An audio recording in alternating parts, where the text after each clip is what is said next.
Il y a environ 5 milliards d'années, l'explosion d'une énorme étoile a provoqué la création de notre système solaire. Avant cette explosion, notre système n'était qu'un amas de poussière et de gaz. Suite à la pression de l'explosion, une étoile s'est créée, le Soleil. Les autres débris se sont ensuite rassemblés et sont devenus les planètes, les astéroïdes et les comètes. C'est ainsi que le système solaire s'est créé. Le Soleil, une gigantesque sphère qui se situe au centre du système solaire, est formé principalement d'hydrogène et d'hélium.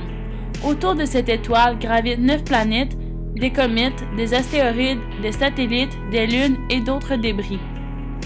Vous avez sans doute déjà entendu la phrase « Mon vieux, tu m'as jeté sur une nouvelle planète » qui nous permet de connaître les 9 planètes de celle la plus proche du Soleil jusqu'à la plus éloignée de celui-ci.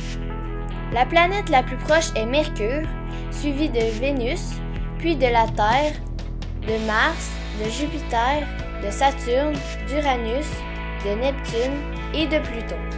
Mercure, qui n'a aucun satellite, est la planète la plus proche du Soleil et la plus petite du système solaire. Vénus, qui n'a aucun satellite, est la planète la plus chaude et a une taille proche de celle de la Terre. La Terre, ayant un satellite, la Lune, est la plus grande et la plus dense des planètes telluriques et est la seule à être habitée. Jupiter, ayant 16 satellites, est 318 fois plus massive que la Terre. Saturne, ayant 18 satellites et connue pour ses anneaux, est moins massive. Elle est environ 95 fois la masse de la Terre. Uranus, ayant 15 satellites, est la moins massive des géantes gazeuses. Elle est 14 fois la masse terrestre. Neptune, ayant 8 satellites, est à la fois plus petite et plus massive qu'Uranus. Elle est 17 fois la masse terrestre. Pluton, ayant un satellite, est la deuxième plus grande planète naine. Il y a deux types de planètes, les planètes telluriques et les planètes gazeuses. Les planètes telluriques sont les 4 planètes les plus proches du Soleil. Elles sont de petite taille et composées de plusieurs couches denses et sont principalement composées de roches.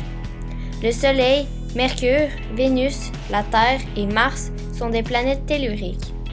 Les planètes gazeuses sont généralement plus grandes et n'ont pas de surface solide, excepté leur noyau. Les planètes gazeuses sont Jupiter, Saturne, Uranus et Neptune. Pluton, Cérès et Eris sont des planètes naines.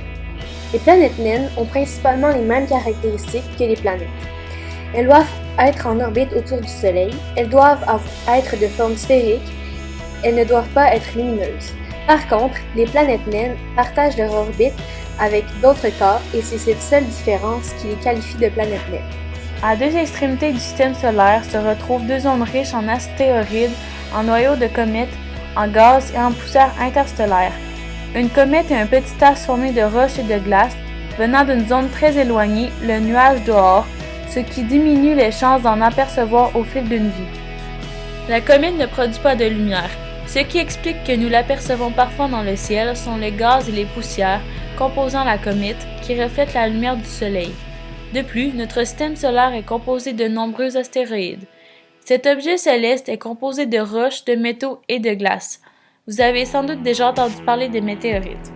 Lorsqu'un astéroïde entre dans l'atmosphère terrestre, puis réussit à en toucher la surface, il devient une météorite.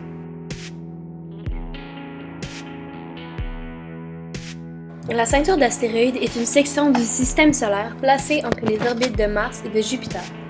La ceinture d'astéroïdes, aussi appelée ceinture principale, contient une grande majorité des orbites des astéroïdes, dont des milliers sont connus.